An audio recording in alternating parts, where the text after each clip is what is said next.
the Two Joints, the team itself. Yes, sir. Kilala mo naman kami. Paano nagsimula? The sign, yourself, but Two Joints, everything kaya mo ma-share sa amin. Dati kasi tol, lagi kami gumagawa ni Ives Fresco ng mga kanta. Si Ives muna to ha. Ang Two Joints, kayong dalawa lang muna nito. Hindi, wala pang Two Joints. Lagi lang kami gumagawa ng kanta. Tapos, parang nalilito ako nun sa internet, parang di maintindihan, grupo ba kami? O hindi, kasi Bugoy na Kuy tsaka Ives Fresco lang eh. Ganun. Tapos nakikilala kaming laging magkasama pero walang group name. Okay. So parang gusto ko lang magkaroon ng tawag na grupo. Madami kayong kanta na ginawa ni Ives? Or pwede mo ma-share kung paano mo nakilala si Ives muna? Dati kasi yung panahon pa nung internet rap. Internet rap. Alam mo yung mga panahon ng mga gagong rapper. Mga Kabet, mga Sana. Yeah, mga ganun. So may mga ganun. Nandun na kami. Si Ives nandiyan na rin yung Yahoo Messenger pa yan. Merong may forum pa dyan ng mga rappers eh. Okay yun nandiyan na yan sila Ives. Umaaligid na yan siya. Ganun. Tapos nung naririnig ko yung mga kanta niya, parang pareho kami ng kanta na may involved na pera, flex, mga ganun. So parang ito yung mga... Kasi kadalasan ng mga rappers doon, love song eh. Si Ives lang yung medyo nang ibabaw doon sa mata ko na, parang flex na rap to. Hustling type shit. Yeah, mga hustling. Okay, so gawa tayong kanta. Ganun. Tapos yung nagkaroon kami ng parang maliit na show doon sa La Union, yung sumulpot si Ives doon.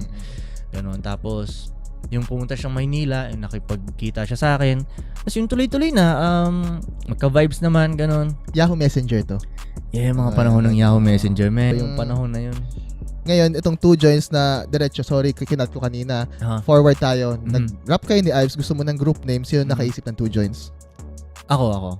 Ikaw? Kasi nung panahon na nakikinig ako kay 2 Chainz. Parang gusto ko yung medyo malapit doon, gano'n. Titi Boy, yan yung all name. Sige, 2 Joints, parang gano'n. Tapos, syempre, una, hindi nilang ganong magets. Kasi, parang weird siya na rap. Parang hindi siya rap group na pangalan eh. Di ba? Parang 2 Joints. Hindi siya ganun ka-gangsta pakinggan nga kung iisipin mo eh.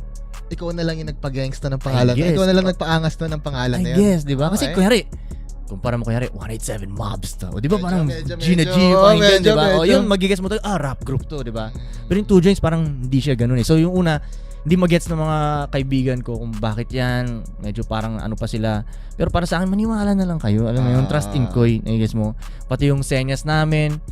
Sa'yo to? Sa'yo to, ikaw nag-invento nito. Yeah. So, una hindi rin sila naniniwala, parang natatawa lang din sila na parang ano bagong trip ni anong bagong pauso nito ni Koy, parang ganun.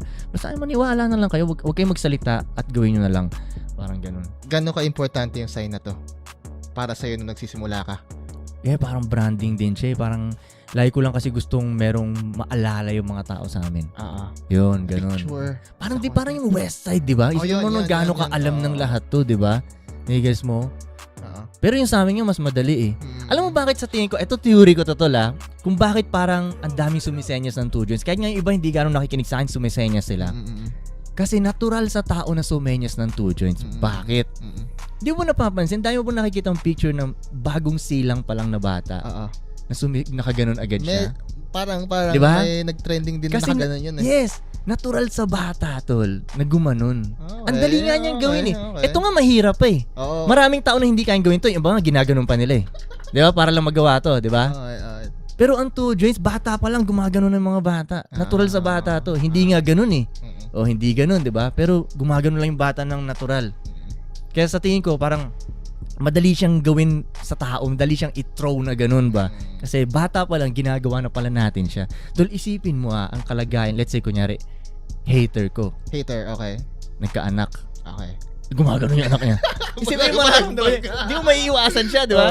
Isipin mo. Kaya, yung mga dati kong babae, right? Kasi gari nagkaanak rin sila. Tapos gaganon yung anak nila, maalala talaga nila. Ang ganda nun Matik.